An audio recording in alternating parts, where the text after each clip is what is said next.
Welcome to Babcock Hoops Q&A Sessions. I'm Raquel Rodriguez. Today we're catching up with Naji Marshall. He was voted to the All-Big East first team this past season and selected as one of the final 5 candidates for the 2020 Julius Erving Small Forward Award. Marshall is an extremely hard-working and versatile player, and now we're diving into his hopes for his NBA career. Naji Marshall, you were born in Atlantic City, New Jersey, but you ultimately ended up in Washington, D.C. area. Can you tell us a little bit about your childhood and your background? Like you said, grew up in both areas, and both areas high-level basketball in New Jersey and Maryland. And just being able to have the best of those 2 states, I feel like, growing up with the youth and grassroots basketball, just to have the experience through both of those is unbelievable, and it makes me the player I am today. Your father was a boxer and your mother is in the medical field. Have you learned anything from them and their professions that has helped you in your basketball career? Just how hard they work, to be good at both of those, you have to put in a lot of hours. And, just seeing them being up early in the morning, going to work, having 2 or 3 jobs, throughout their whole life, and just working as hard as they possibly could to have the best life, kind of, came down on the basketball, just putting everything I can in the basketball, trying to be the best player I can. You opted to spend a postgraduate year developing at Hargrave Military Academy. What went behind that decision to take that route, and how do you feel that it's helped you?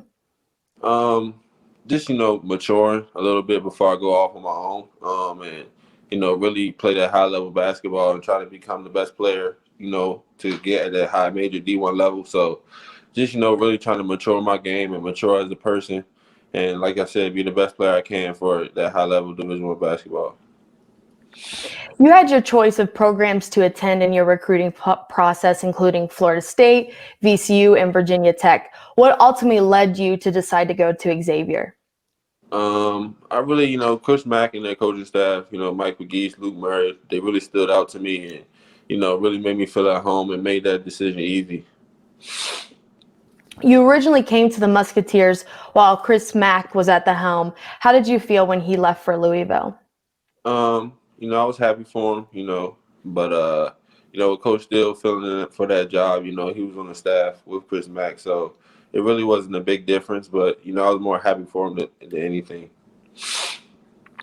Xavier graduated a lot of production heading into your sophomore year. In which aspects do you feel you grew the most into a more prominent role in 2018 to 2019?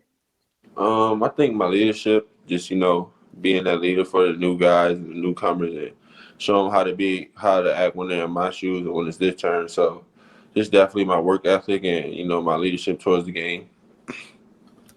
You logged 33 games in your sophomore year, but you were banged up a little bit and suffered from some injuries that season. How did you deal with navigating those and dealing with that adversity?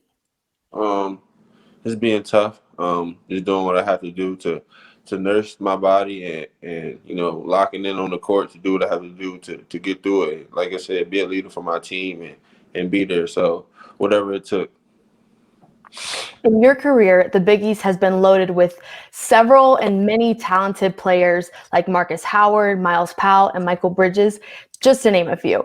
How do you feel playing against such great players, and how has that prepared you going into the NBA?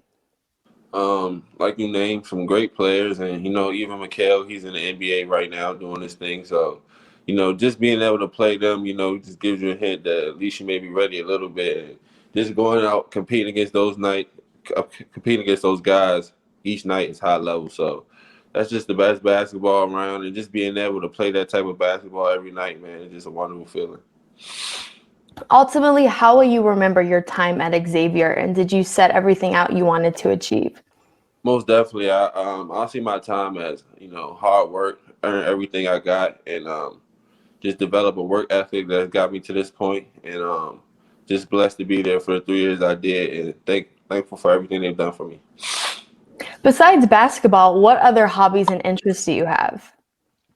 Right now during the quarantine is definitely just chilling for real, just being in the gym 2 to 3 times and having lift, doing these interviews, my day is really covered throughout the day, but so just anytime I get to chill, just watch YouTube or listen to music or do something like that, most definitely.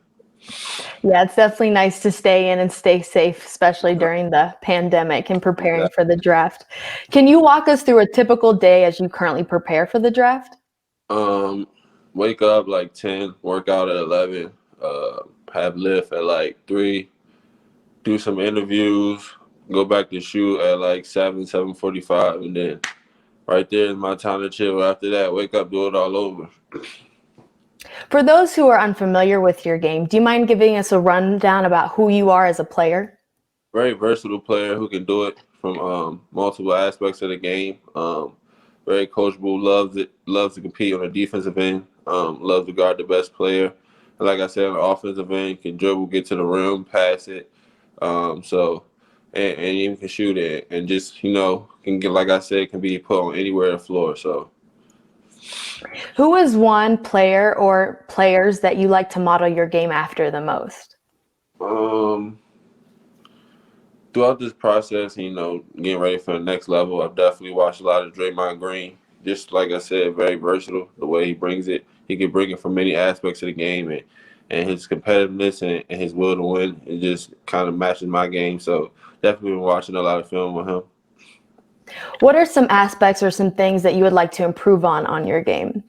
Um, all over, to be honest, just to sharpen everything I can and become the best shooter I can. And like I said, just continue to lead from the defensive end and be the tenacious defender that I am. So just little things like that, but mostly from a big aspect, just all my game, to be honest.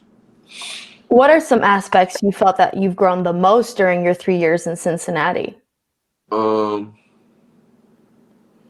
Really all of it, to be honest. I've always been a versatile player, but each year I feel like I've gotten better and better. And just watching film and getting the reps and becoming, agent to the game, I've just learned so much, and I really feel like I've sharpened my skills and continue to do that throughout this draft process. If you had an opportunity to talk with a general manager of a team that's considering you right now, what would your pitch be to that person why you're his guy? Just how versatile of a player and good of a person I am on and off the court, and how much I love to win and how much I love defense and just getting it done, period. Well, Naji Marshall, we are so excited to watch your career, and we really appreciate you coming on here on Babcock Hoops Q&A Sessions. Thank you for having me.